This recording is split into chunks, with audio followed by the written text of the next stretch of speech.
క్రీస్తు యేసునందు సోదరి సోదరులారా, మన ప్రభువును రక్షకుడైన దేవుని పేరట మీ అందరికీ శుభములు వందనాలు తెలియజేస్తూ ఉన్నాను. ప్రార్థన చేసుకొని ఈ లైవ్ కార్యక్రమాన్ని మనము ప్రారంభం చేసుకుందాం. ప్రార్థన. పరలోకమందున్న మా తండ్రి, పరిశుద్ధుడవైన దేవా, నీ పాదములకు వందనాలు తండ్రి, స్తోత్రములు స్తుతులు చెల్లించుకుంటున్నాం. ఈ సమయంలో మరోసారి నీ పాద సన్నిధికి రావడానికి మాకు ఇచ్చినటువంటి గొప్ప అవకాశాన్ని బట్టి నీకు స్తోత్రం. ప్రభువా, మరి ఎంతమంది చేరవచ్చారో వారిని దీవించి ఆశీర్వదించండి, జ్ఞాపకం చేసుకొత్తని కృప చూపించండి. పాడుతున్న పాటల్లో, వాక్య పరిచర్లో తోడై ఉండి మీరే నడిపించుమని, కృప చూపించుమని స్తోత్రం చెల్లించుకుంటూ యేసుక్రీస్తు పుణ్యనామములో ప్రార్థించి అడిగి స్తుతించి వేడుకుంటున్నాము తండ్రి, ఆమెన్. ముందుగా ఒక కీర్తన మనం పాడుకుందాం. క్రైస్తవ సునాద కీర్తన నుంచి 181వ కీర్తన, నీ ధనము నీ ఘనము ప్రభు యేసుదే.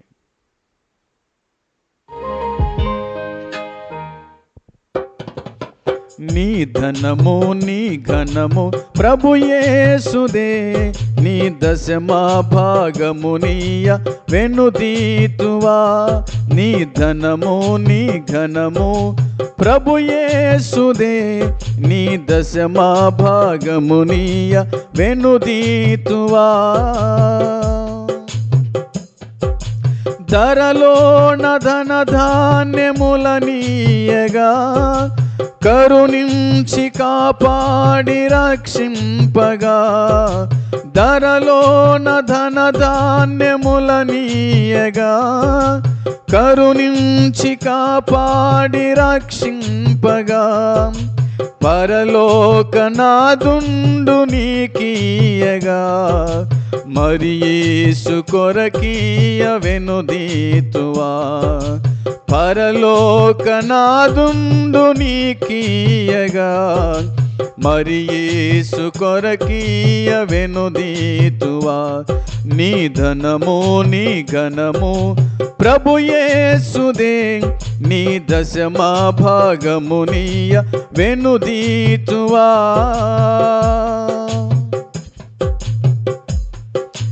ధరలోన ధన ధాన్యములనీయగా కరుణించి కాపాడి రక్షింపగా. ధరలోన ధన ధాన్యములనీయగా కరుణించి కాపాడి రక్షింపగా. పరలోకనాదుండు నీకీయగా, మరి యేసు కొరకీయ వెనుదీతువా. పరలోకనాదుండు నీకీయగా, మరి యేసు కొరకీయ వెనుదీతువా. నీ ధనము నీ ఘనము ప్రభు యేసుదే, నీ దశమా భాగము నీయ వెనుదీతువా. పాడి పంటలు ప్రభువు నీకీయగా, కూడు గుడ్డలు నీకు దయచేయగా. పాడి పంటలు ప్రభువు నీకీయగా, కూడు గుడ్డలు నీకు దయచేయగా. వేడంగ ప్రభు యేసు నామంబునా, గడువేల ప్రభుకీయనో క్రైస్తవా. వేడంగ ప్రభు యేసు నామంబునా, గడువేల ప్రభుకీయనో క్రైస్తవా. నీ ధనము నీ ఘనము ప్రభు యేసుదే, నీ దశమా భాగము నీయ వెనుదీతువా. వెలుగు నీడలు గాలి వర్షంబులు కలిగించే ప్రభు నీకు ఉచితంబుగా. వెలుగు నీడలు గాలి వర్షంబులు కలిగించే ప్రభు నీకు ఉచితంబుగా. వెలిగించదరపైన ప్రభునామము, కలిమి కొలది ప్రభునా కర్పింపవా. వెలిగించదరపైన ప్రభునామము, కలిమి కొలది ప్రభునా కర్పింపవా.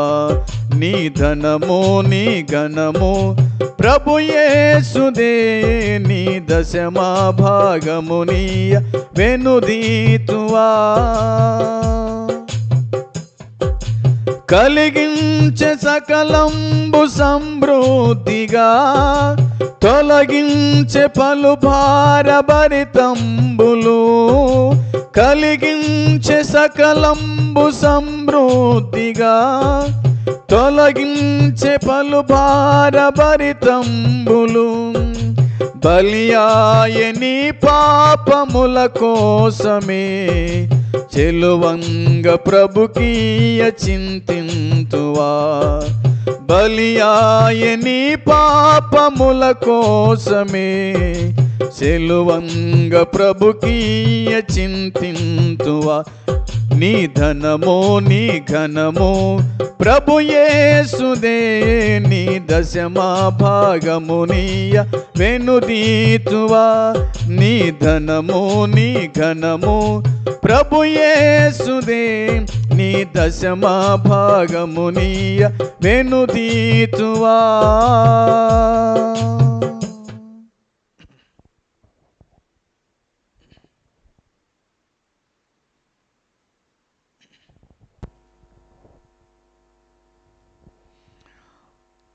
దేవుని పరిశుద్ధమైన నామములో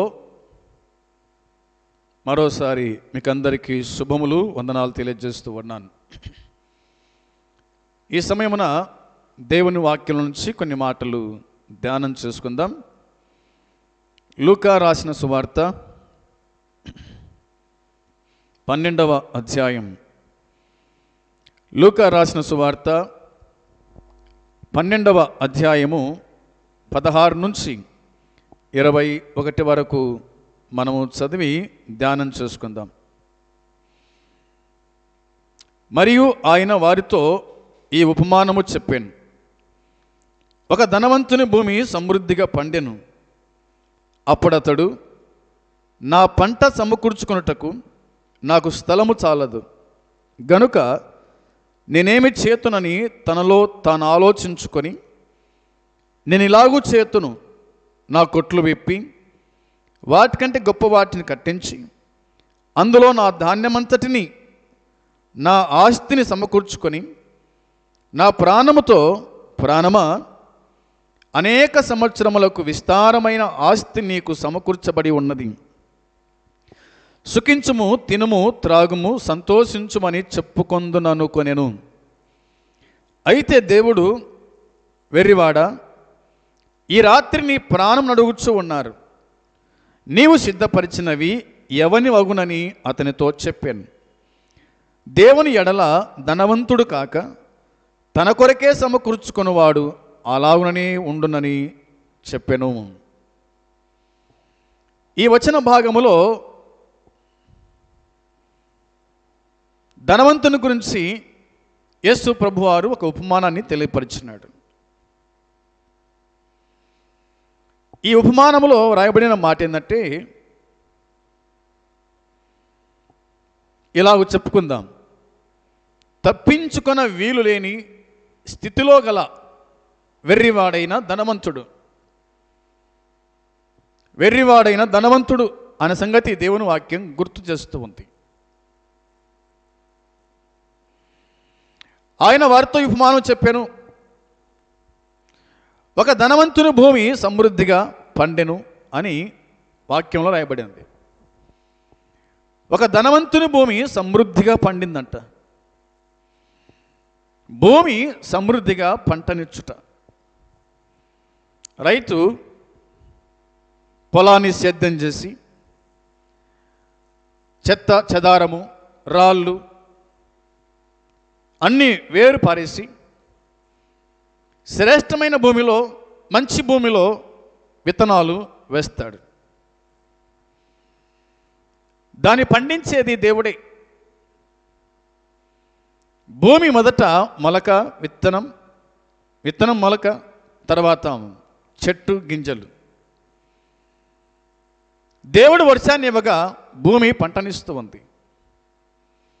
ఆ పంట మానవులమైన మనము బ్రతకడానికి. అందుకోసమే ఈ లేఖన భాగాల్లో ఒక ధనవంతుని భూమి సమృద్ధిగా పండెను అని దేవుని వాక్యంలో చూస్తాం. భూమి పంటనివ్వాలంటే దేవుని యొక్క ఆశీర్వాదం కూడా ఉండాలి. దేవుని ఆశీర్వాదం లేకుండా భూమి పంటనివ్వదు. దేవుని ఆశీర్వాదం ఉంటే ఎప్పుడైనా పంట పండుతుంది, ఏ సమయంలోనైనా పంట పండుతుంది. నువ్వు ఎప్పుడన్నా పంట చేతికి వస్తూ ఉంది. ఎందుకంటే దానికి ఉదాహరణ బైబిల్లో మనం చూడగలుగుతాం. ఆది కాండములో ఇలాగూ రాయబడింది కదా. ఆది కాండము 26వ అధ్యాయం, ఆది కాండము 26వ అధ్యాయము 12వ వచనం చదువుదాం. 12వ వచనం. ఇస్సాకు ఆ దేశమందున్న వాడై విత్తనము వేసి ఆ సంవత్సరము 100 ఫలము పొందెను. యెహోవా అతనిని ఆశీర్వదించెను గనుక ఆ మనుషుడు గొప్పవాడాయను అని దేవుని వాక్యం గుర్తు చేస్తూ ఉంది. అబ్రహాము కుమారుడైనటువంటి ఇస్సాకును గురించి రాయబడిన మాట. ఇస్సాకు ఆ దేశమందున్న వాడై అనే మాట రాయబడింది. ఏ దేశంలో ఉన్నాడు తాను, ఏ ప్రాంతంలో ఉన్నాడు తాను అంటే ఈ విధంగా చెప్పుకోవాలి. ఐగుప్తు దేశంలో ఉన్నాడు అని చెప్పుకోవచ్చు. ఎందుకు ఇలాగూ మనం చెప్పుకోవచ్చు అంటే దేవుని వాక్యంలో అలాగూ మనం చూడగలుగుతాం. 6వ వచనం నుంచి చదివితే కనుక ఇస్సాకు గెరారులో నివసించెను అనే మాట ఉంది. ఇస్సాకు గెరారులో నివసించినాడంట. అక్కడ కరువు వచ్చింది, వర్షము లేదు. అయితే దేవుని వాక్యం చెబుతున్న మాట ఏంటంటే ఇస్సాకు ఆ దేశమందున్న వాడై విత్తనము వేసినాడంట. విత్తనం వేసినాడు. ఆ సంవత్సరం 100 ఫలాన్ని పొందగలిగినాడు. 100 ఫలాన్ని పొందగలిగినాడు. 100 ఫలము, 100 గింజలు వేస్తే 100 గింజలు ఫలించినట్టుగా, మొలకెత్తినట్టుగా, ఒక గింజ గుడక గరిపోకుండా, ఒక విత్తనం గుడక చనిపోకుండా వేసిన విత్తనము వేసినట్టుగా మొలిచింది అని చెప్పుకోవచ్చు. అందులో దేవుని ఆశీర్వాదం ఇక్కడ కనిపిస్తుంది. ఆ సంగతి మనం తెలుసుకోవచ్చు. యెహోవా అతనిని ఆశీర్వదించెను గనుక అనే మాట ఉంది. దేవుని యొక్క ఆశీర్వాదం మనకు కనిపిస్తుంది. అందుకోసమే యెహోవా అతన్ని ఆశీర్వదించను గనుక ఆ మనుషుడు గొప్పవాడైనాడు. దేవుని ఆశీర్వాదం అంటే గొప్పోడవుతాడు. దేవుని ఆశీర్వాదం లేకపోతే గొప్పలము కాలేం. అతడు మిక్కిలి గొప్పవాడు వరకు క్రమక్రమముగా అభివృద్ధి పొందుచూ వచ్చాను. మిక్కిలి గొప్పవాడగు వరకు క్రమముగా అభివృద్ధి పొందొచ్చు వచ్చినట్టుగా దేవుని వాక్యం చెబుతుంది. అతనికి గొర్రెలాస్తి, గొడ్ల ఆస్తి, దాసులు, గొప్ప సమూహము కలిగినందున ఫిలిష్తీయులు అతని యందు అసూయపడిరి. దేవుడు ఆశీర్వదించగా అతడు దీవించబడ్డాడు. అతడు ఆశీర్వదించబడ్డాడు. అతడు దీవెన పొందినట్టుగా దేవుని వాక్యం చెబుతుంది. అయితే చాలామంది అతని మీద అసూయపడిరి అని వాక్యం చెబుతుంది. అందుకోసమే ఇస్సాకు ఆ దేశమున వాడై గొప్ప ధనవంతుడిగా అయినట్టుగా, దేవుని ఆశీర్వాదం పొందినట్టుగా లేఖనాలు గుర్తు చేస్తూ ఉన్నాయి. మరొక విషయాన్ని జ్ఞాపకం చేసుకోవచ్చు. ఇస్సాకు కాలంలో మరి పంట సమృద్ధిగా పండింది. ఆది కాండములోనే చూద్దాం. 41వ అధ్యాయం, ఆది కాండం 41వ అధ్యాయము 47వ వచనం. 41వ అధ్యాయము 47వ వచనంలో దేవుని వాక్యం చెబుతున్న మాట, సమృద్ధి గల పంట పండిన 7 సంవత్సరములలో భూమి బహు విరివిగా పండెను అనే మాట ఉంది. సమృద్ధిగా పంట పండిన 7 సంవత్సరాల్లో భూమి బహు విరివిగా పంట పండాను. బహు విరివిగా పంట పండిందట. బహు విరివిగా అంటే అసలు ఇది ఇరగాసింది అంట చూడండి, అలా కాసింది. ఆ కాపుకే చెట్లు వంగిపోతాయి. దేవుని యొక్క ఆశీర్వాదం ఎంత గొప్పదో మనం ఎరుగుతాం. బహు విరివిగా పండెను. రాబోయేటువంటి 7 కరువు కాలానికి 7 సంవత్సరాలు పంట పండుతుంది. ఎంత గొప్ప దేవుని యొక్క ఆశీర్వాదమో మనం గుర్తుంచుకోవాల్సిన విషయాలు. యేసెపు కాలంలో కూడా పంట విరివిగా పండెను అని దేవుని వాక్యం గుర్తు చేస్తూ ఉంది. ఇక పంట ఎప్పుడు పండుతుంది అంటే ఇలా చెప్పుకోవచ్చు, ఎవరైతే దేవుని మాట వింటారో వారిని దేవుడు బహుగా ఆశీర్వదిస్తాడన్న సంగతి మనకు లేవియా కాండం 26వ అధ్యాయం 4వ వచనం చెబుతూ ఉంది. లేవియా కాండం 26వ అధ్యాయము 4వ వచనం చూడండి. 26, 4వ వచనంలో, మీ వర్షకాలంలో మీకు వర్షమిచ్చేదను, మీ భూమి పంటలనిచ్చును, మీ పొలముల చెట్లు ఫలించును అని దేవుని వాక్యం చెబుతూ ఉంది. వాటికంటే ముందుగా ఒక వచనం చదువుదాం. 3వ వచనంలో దేవుని వాక్యం చెబుతుంది, మీరు నా కట్టడలను బట్టి నడుచుకొని నా ఆజ్ఞలను ఆచరించి వాటిని అనుసరించి ప్రవర్తించిన ఎడల అని వాక్యం చెబుతూ ఉంది. దేవుని యొక్క ఆజ్ఞలను అనుసరించు వారికి ఆశీర్వాదం, దేవుని యొక్క ఆజ్ఞలను అనుసరించి నడుచుకుని వారికి దీవెన. దేవుని వల్ల దీవెన కలుగొచ్చు ఉంది. ఆయన ఆజ్ఞలు తెలుసు కదా, 10 ఆజ్ఞలు మనం ఎరుగుతాము. ఆజ్ఞలు ఆచరిస్తే దేవుడు మన మాట కూడా వింటాడు. అందుకోసమే మీ వర్షకాలంలో మీకు వర్షము ఇచ్చేదను అన్నాడు. వర్షకాలంలో వర్షం ఇస్తాడు, భూమి పంట నిస్తూ ఉంది. ముందు వర్షము, తర్వాత పంట. వర్షము లేకుండా పంట పండదు కదా. వర్షము లేకపోతే పంట వేయలేం, పంట పండదు. ఆ సంగతి గుర్తుంచుకోవాల్సిన విషయం. అందుని బట్టి దేవుని మాట వింటే దేవుడు వర్షాన్ని ఇస్తాడు, భూమి పంటనిస్తూ ఉంది, మన కడుపు నిండుతూ ఉంది. దేవుని మాట వినకుండా నాకు వర్షం కావాలా, దేవుని మాట వినకుండా నాకు పంట పండాలా, దేవుని మాట వినకుండా నేను పచ్చగా ఉండాలంటే అదెట్టవుతుంది? అందుకోసమే నేటి దినాల్లో వర్షం పడని దినాల్లో వర్షం పడుతూ ఉంది. చేతికొచ్చిన పంట భూమి పాలవుతుంది, మొలకలు వస్తూ ఉన్నాయి. కొన్ని వడ్లు కోసిన తర్వాత వరదకు నీటికి కొట్టుకుని పోతూ ఉన్నాయి. దానికి కారణం ఏంటంటే మనము దేవుని మాట వినకపోవడమే, దేవుని ఆజ్ఞలు ఆచరించకపోవడమే, దేవుని చిత్తాన్ని తెలుసుకోకుండా, దేవుని అడుగుజాడల్లో అనుసరించకుండా నడవడం వల్ల మనకు ఈ ఇబ్బందులు, ఈ కష్టాలు వస్తూ ఉన్నాయి అనేది కూడా గుర్తుంచుకోవాల్సిన విషయం. దేవుడు పంటనిచ్చిన తర్వాత మనం కూడా దేవునికి ఏమి ఇవ్వాలో ఆ సంగతిగా ప్రభు చెప్పినాడు. ఇచ్చిందలా తీసుకోవడం కాదు, ఇచ్చిందలా ఇంట్లో వేసుకోవడం కాదు, కానీ దేవుని కూడా ఇవ్వాలి అని లేఖనం చెబుతుంది. అది నేను చెప్పడం కాదు. చూడండి, ద్వితీయోపదేశకాండం 14వ అధ్యాయంలో దేవుని వాక్యం చెప్తున్న మాట జ్ఞాపకం చేసుకుందాం. ద్వితీయోపదేశకాండం 14వ అధ్యాయము 22వ వచనం. 14వ అధ్యాయము 22వ వచనం చదువుదాం.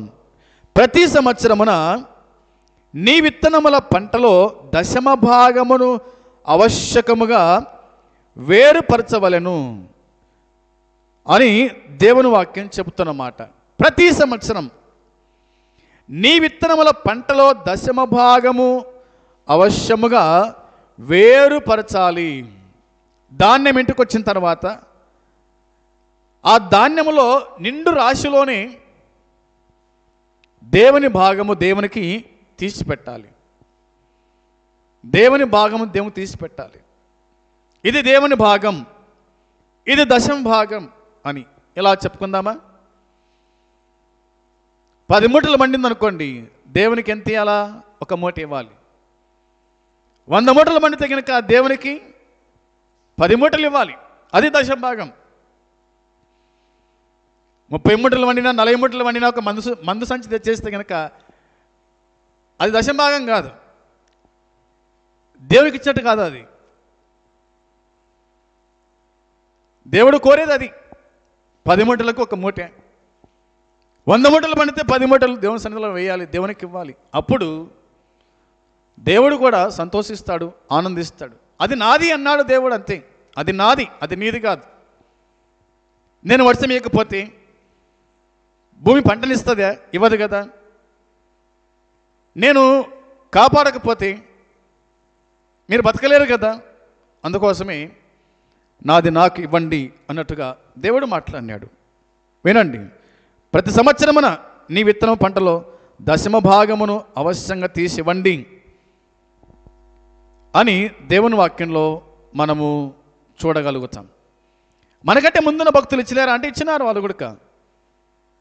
ఆ మాట కూడా చూడొచ్చు మనం. ఆదికాండం 14వ అధ్యాయము 20వ వచనములో చూద్దాం. ఆదికాండము 14వ అధ్యాయము 20వ వచనం చదువుదాం. నీ శత్రువులను నీ చేతికి అప్పగించిన సర్వోన్నతుడగు దేవుడు స్తుతింపబడునుగాక అనియు చెప్పాను. అప్పుడు అతడు అన్నిటిలో ఇతనికి 10వ వంతు ఇచ్చెను. అన్నిటిలో ఇతనికి 10వ వంతు ఇచ్చెను అని దేవుని వాక్యం చెబుతూ ఉంది. ఎవరికి ఇచ్చినాడంట? వచనం 18లో రాయబడిన మాట జ్ఞాపకం చేస్తాను మీకోసమై. 18వ వచనంలో షాలేము రాజైన మెల్కీసెదెకు రొట్టెను ద్రాక్షరసమును తీసుకొని వచ్చెను. అతడు సర్వోన్నతుడగు దేవునికి యాజకుడు. అప్పుడు అతడు అబ్రహామును ఆశీర్వదించి, ఆకాశమునకును భూమికి సృష్టికర్తయ్యను సర్వోన్నతుడైన దేవుని వలన అబ్రాము ఆశీర్వదింపబడునుగాక అని చెప్పిన మాట ఉంది. ఆ తర్వాత రాయబడిన మాట, నీ శత్రువులను నీ చేతికి అప్పగించిన సర్వోన్నతుడు దేవుడు స్తుతింపబడునుగాక అని చెప్పాను. అప్పుడు అతడు అన్నిటిలో ఇతనికి 10వ వంతు ఇచ్చెను. అబ్రాము షాలేము రాజు అయినటువంటి మెల్కీసెదెకునకు ప్రధాన యాజకునికి దశమ భాగము ఇచ్చెను. దశమ భాగం ఇచ్చాను. దశమ భాగం ఇస్తున్నామా? మనకు దశమ భాగం చాలదు, అసలుది కూడా చాలదు, అన్నీ మింగుతూ ఉన్నాం. అందుకని మన కుటుంబాలు బాగుపడడం లేదేమో. మన కుటుంబాలు దినదినానికి దిగజారిపోతున్నాయి. దానికి కారణం ఏంటంటే దేవునికి ఇవ్వాల్సింది దేవునికి ఇవ్వకపోవడమే. సోదరులారా, ఏదో సేవకుడు ఆశించి చెప్పడం కాదు ఇది. దేవుని వాక్యం చెప్తున్నమాట, కరాఖండితంగా దేవుడు చెప్పిన మాట ఇది. అందుకోసమే అబ్రాహాము ఇచ్చినాడు. ఇశ్రాయేలు మొత్తం అందరూ కూడా దేవునికి ఇచ్చేసినారు. అలాగ తీసుకోవాలా, ఇలాగ ఇచ్చేయాలంతే. నువ్వు ఇస్తున్నావా అని అడగవచ్చు నన్ను కూడా. నేను కూడా ఇస్తున్నాను. ఇస్తున్నందుకే ఇంత కరాఖండితంగా చెప్తున్నాను. అది దేవుని సొమ్ము. నువ్వు వాడుకోవడానికి కాదు, నువ్వు తినడానికి కాదు. గుర్తుంచుకోవాల్సిన విషయాలు ఇవి. అందుకోసమే ఈ లేఖన భాగంలో దేవుని వాక్యం చెబుతుంది. అబ్రహాము కుమారుడు ఇస్సాకు కుమారుడు యాకోబు కూడా చూడండి, తానేమన్నాడో వాక్యం చెబుతున్న మాట జ్ఞాపకం చేస్తాను మీకోసమై. ఆదికాండం 28వ అధ్యాయము 22వ వచనం. ఆదికాండము 28-22వ వచనం చదువుదాం. మరియు స్తంభముగా నేను నిలిపిన ఈ రాయి దేవుని మందిరమగును, మరియు నీవు నాకిచ్చు యావత్తులో 10వ వంతు నిశ్చయముగా నీకు చెల్లించదనని మొక్కుకొనెను. ఎవరు? యాకోబు. ఎక్కడ ఉన్నాడు? తాను పారిపోతూ ఉన్నాడు. తండ్రిని మోసగించి, అన్నను మోసగించి, అన్న చేతిలో చస్తాడేమో అని తల్లి భావించి తన పుట్టింటికి తన అన్న దగ్గరికి పంపించింది రెబెకా. తాను వెళ్తూ వెళ్తూ మార్గ మధ్యంలో పొద్దుపోయినందువల్ల తను ఒక చోట నిద్రపోయినాడు. అప్పుడు ఒక కలబడింది, దేవుడు కనిపించినాడు, దేవుడు మాట్లాడుతున్నాడు, యాకోబు వింటూ ఉన్నాడు. నువ్వు పండుకున్న ఈ దేశం, ఈ ప్రాంతం, ఈ భూమి నీకు నీ సంతానానికి ఇస్తాను అని దేవుడు చెప్పిన తర్వాత ఇక తాను అంటున్నాడు, తినడానికి అన్నం, కట్టుకోవడానికి వస్త్రాలు ఇస్తే చాలు అని అన్నాడు. ఆ మాట చూద్దాం, చూడండి. ఒక మాట రాయబడిన మాట 20వ వచనంలో దేవుని వాక్యం చెబుతుంది. 20వ వచనం చూడండి. అప్పుడు యాకోబు, నేను తిరిగి నా తండ్రి ఇంటికి క్షేమంగా వచ్చినట్లు దేవుడు నాకు తోడై ఉండి నేను వెళుచున్న ఈ మార్గములో నన్ను కాపాడి తినడానికి ఆహారము, ధరించుకున్నటకు వస్త్రములను నాకు దయచేసినలా యెహోవా నాకు దేవుడై ఉండును. మరియు స్తంభముగా నేను నిలిపిన ఈ రాయి దేవుని మందిరమగును. మరియు నీవు నాకు ఇచ్చు యావత్తులో 10వ వంతు నిశ్చయముగా నీకు చెల్లించదనని మొక్కుబడి చేసుకున్నాడు. నీవిస్తే నేను ఇస్తా. యాకోబు యొక్క తీర్మానం చూడండి. నీవిస్తే నేను ఇస్తా, నువ్వు ఇకపోతే నేను ఇయ్యను. దేవుడు ఏమైనా అన్యాయస్తుడా? దేవుడు ఇయ్యడా? ఆయన ఇస్తూనే ఉన్నాడు, కానీ మనమే ఇవ్వకుండా దేవునికి. మొక్కుబడి చేసుకున్నాడు యాకోబు, దేవా ఖచ్చితంగా ఇస్తా అని. అందుకనేమో అంత ఆస్తిపరుడైనాడు. ఇశ్రాయేలు అనే పేరు పెట్టబడింది. ఇప్పటికీ ఆ పేరు మారుమరుగుతూనే ఉంది. ఇప్పటికి ఇశ్రాయేలు ప్రజలు యెరూషలేములో ఆయా ప్రాంతాల్లో ఉన్నారు. దేవుని దాసులు మనకు మార్గదర్శకులు. దేవుని పిల్లలు మనకు మార్గదర్శకులు. వారు ఇచ్చారు, ఆశ్రయించబడ్డారు. మనం ఇవ్వడం లేదు. మనం ఇంకా లోనే ఉన్నాం, ఇంకా ఇబ్బందుల్లోనే ఉన్నాం, కష్టాల్లోనే ఉన్నాం. సోదరి సోదరులారా, మొక్కుబడి చేసుకున్నాడంట. చేసిన వాడు ఇయ్యక మాంతాడా? మానిన్నాడు. ఒక మాట చూద్దాం, చూడండి. మలాకి గ్రంథం 3వ అధ్యాయము 10వ వచనం చూద్దాం. మలాకి గ్రంథం 3వ అధ్యాయము 10వ వచనము తీసిన వారు చదవండి. నా మందిరములో ఆహారమున్నట్లు 10వ భాగమంతయు మీరు నా మందిరపు నిధిలోనికి తీసుకురండి. దీన్ని చేసి మీరు నన్ను శోధించిన ఎడల నేను ఆకాశపు వాక్యములను విప్పి పట్టజాలనంత విస్తారముగా దీవెనలు కుమ్మరించదనని సైన్యములకు అధిపతియగు యెహోవా సెలవిచ్చుచు ఉన్నాడు అని దేవుని వాక్యం చెబుతోంది. మలాకితో ప్రభు అంటున్నాడు, నా మందిరములో ఆహారమున్నట్లు 10వ భాగమంతయు మీరు నా మందిరపు నిధిలోనికి తీసుకురండి అన్నాడు. ఎక్కడికంట? నా మందిరములోనికి తీసుకురండి, నిధిలోకి తీసుకురండి. నా మందిరములో ఆహారం ఉండడానికి. ఎంత మంచి మాట చెప్పాడు చూడండి. అందుకోసమే మీరు ఇచ్చి నన్ను శోధించండి, మీరు ఇచ్చి నన్ను శోధించండి, నేను ఆకాశపు వాక్యములు విప్పి పట్టజాలని దీవెనలను కురిపిస్తా అన్నాడు. ఆకాశపు వాక్యం విప్పుతాడంట. మనం దశంభాగం ఇస్తే దేవుడేమో ఆకాశ వాక్యంలు, ఆకాశ వాక్యం లిప్పితే ఇంకేముంది? మన ఇండ్లు పడుతుందా? సోదరి సోదరులారా, గుర్తుంచుకోవాల్సిన విషయాలు. ప్రభుని అడుగుదాం, ఇచ్చి శోధించండి చాలు, ఆయన ఇస్తాడు, అంతేం లేదు. కానీ ఒక మాట జ్ఞాపకం చేస్తాం మీకోసమై.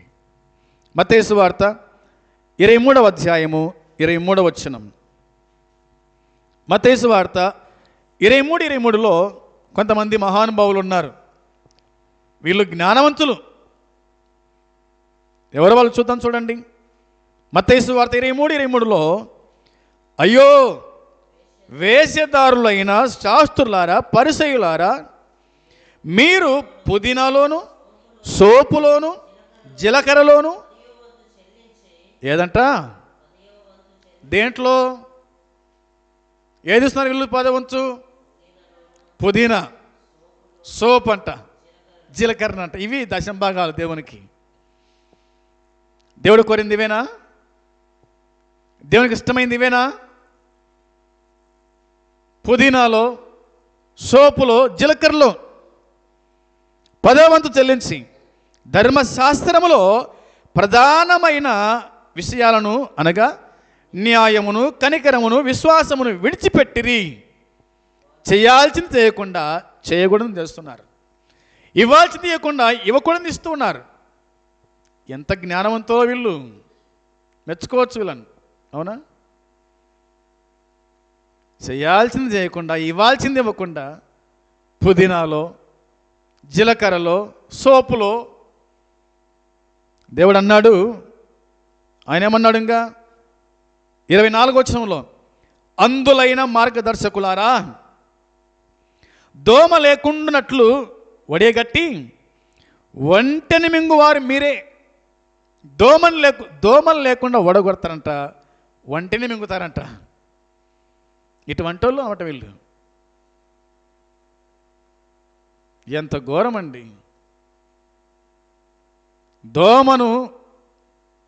దోమ కనిపించింది కానీ వంట కనపడలేదా వాళ్ళకు? దోమనే కనిపించిందా? అంత పెద్ద వంట కనిపించలేదా?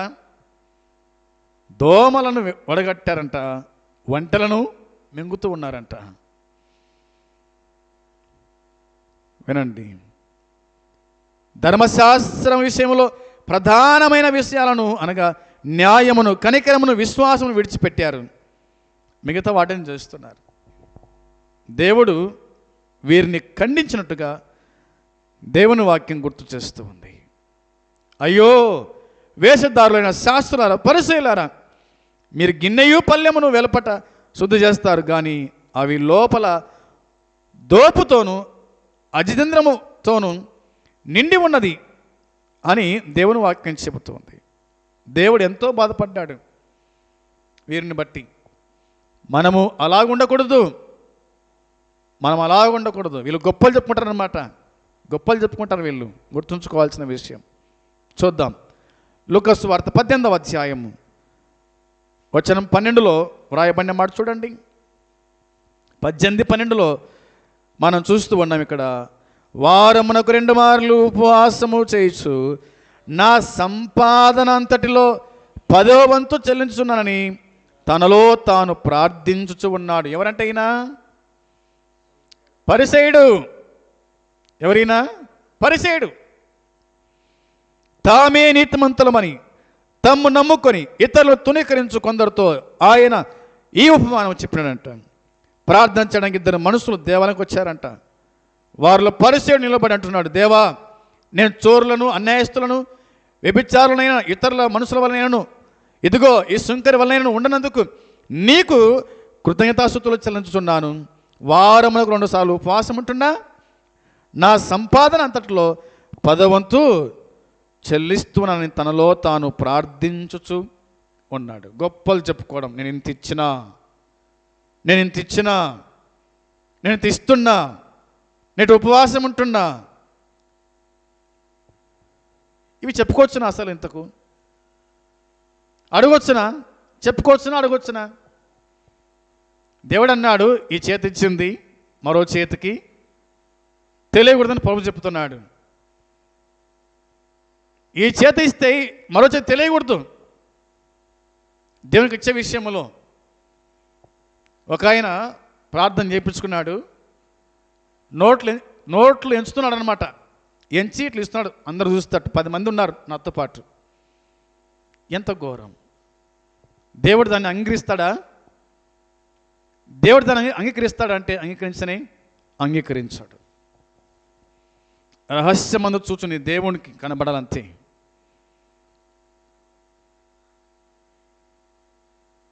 సోదరులారా, దేవుని వాక్యం చెప్తున్నమాట. ఆ ధనవంతుని భూమి సమృద్ధిగా పండెను అనే మాట ఉంది. ధనవంతుని భూమి సమృద్ధిగా పండెను. దేవుడే పండించినాడు, దేవుడిచ్చాడు. అయితే దేవుడు ఆనాడు తనకిచ్చి చూసినాడు, ఈనాడు మనకిచ్చి చూస్తున్నాడు. చూద్దాం, నేను ఇస్తాను, తనకి ఇచ్చి చూస్తాను, నాకు తిరిగి ఇస్తాడా ఇవ్వడా? సపోజ్గా ఒక చిన్న మాట చెప్పి నేను ముగిస్తాను. ఏమిటంటే, మన పిల్లోడే ఉన్నాడు, మన కొడుకే ఉన్నాడు, మన బిడ్డనే ఉందనుకో, చిన్న పాప, సంవత్సరం 2 నెలల పాప ఉందనుకో. ఆ పాప కోసమై మనం ఏం చేస్తామంటే అంగడికి వెళ్ళి బిస్కెట్ల ప్యాకెటో ఏదో ఒకటి తెచ్చి ఇస్తాం. ఇచ్చిన తర్వాత మరలా నాకు ఒక టీరా అంటే వాడు ఇస్తాడా? నాది అంటాడు, ఇయ్యడు బొత్తిగా. అది ఎవరిది? తండ్రిదే. చూద్దాం ఇస్తాడు ఇయ్యడో అని తండ్రి అడుగుతాడు. దేవుడు ఇచ్చి చూస్తాడు నీకు. అదేదైనా కానీ నువ్వు ఇస్తావా ఇయ్యవా? నువ్వు నమ్మకంగా ఉంటావు ఉండవా? దేవుడు ఖచ్చితంగా ప్రతి ఒక్కరిని కూడా ఏం చేస్తాడైనా పరిశీలన చేస్తాడు, పరీక్షిస్తాడు. పరీక్షలో ఓడిపోతావో గెలుస్తావో అది నీకే వదిలివేయబడింది. ప్రభు చెప్పాడు, ఆయన మాట్లాడుతూ ఉన్నాడు. కాబట్టి మనం ఆయన మాట విని భక్తులైన వారు ఎట్లా చేసినారో అట్లా మనం కూడా చేసేవారుగా ఉందాం. అట్టి కృపదేవుడు ఈ సమయంలో మనకు అనుగ్రహించునుగాక. ఆమేన్. ప్రార్థన చేసుకుందాం. పరలోకమందున్న మా తండ్రి, మీ పరిశుద్ధమైన పాదములకునైనా వందనాలు, స్తోత్రములు, స్తుతులు చెల్లించుకుంటున్నాం. ఈ దినము కూడా లేఖన భాగాల్లోంచి రాయబడిన మాటలు చదువుకొని ధ్యానించుటకు నువ్వు చూపిన కృపకై స్తోత్రాలు దేవా, స్తుతులు చెల్లించుకుంటున్నాం తండ్రి. ఒక ధనవంతుని భూమి సమృద్ధిగా పండెను అనే మాట మీద ధ్యానించుటకు నువ్వు ఇచ్చిన ఈ కృపకై స్తోత్రాలు తండ్రి. ఎంతమంది మాటలు వినగలుగుతున్నారో వారి జీవితాల కార్యం జరిగించి ప్రతిఫలం దయచేయమని, నీకోసం జీవించే భాగ్యం అనుగ్రహించి దర్శించి సహాయం చేయమని మీకు అప్పగించుకుంటూ యేసుక్రీస్తు నామములోని ప్రార్థించి అడిగి వేడుకుంటున్నాము తండ్రి. ఆమేన్. పరలోకమందున తండ్రి ప్రేమ, మన ప్రభు అయిన యేసుక్రీస్తు కృప, పరిశుద్ధాత్మ సన్నిధి సహవాసం చేరవచ్చిన మనకు సకల పరిశుద్ధులకు ఇప్పుడు ఎల్లప్పుడూ సదాకాలము తోడై ఉండునుగాక. ఆమేన్. అందరికీ వందనాలు. మంచిది.